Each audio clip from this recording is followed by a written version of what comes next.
আমরা সর্বপ্রথম মহান রাব্বুল পাক আলামিনের দরবারে শুকরিয়া আদায় করি যে আল্লাহ তাআলা আমাদেরকে এই একটা দীর্ঘ পথ পরিক্রমায় আমাদেরকে আজকে সারা বাংলাদেশের মানুষ ধানের শীষে ভোট দিয়ে ধানের শীষের বিজয়কে নিশ্চিত করিয়েছেন সেই জন্য।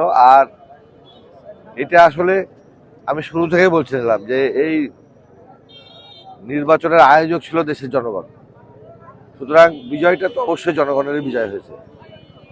আর আমরা এই বিজয় তো আমাদের আসলে সেই বিজয় না, এটা কাজ করার জন্য।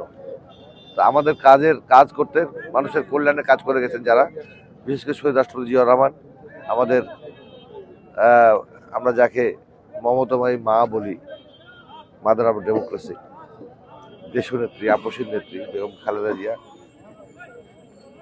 এবং যারা জনহিতকর কর্মকাণ্ড করে গেছেন আমাদের এই পাওয়া মরুবাসীর জন্য, তাদের প্রত্যেকের প্রতি আমি উৎসর্গ করবো এই বিজয়কে।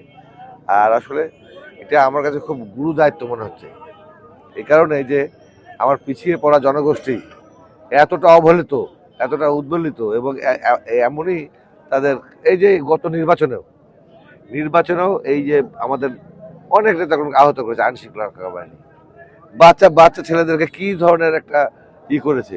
তো সেইটা হচ্ছে আমাদের কাছে অত্যন্ত পীড়া দেয়।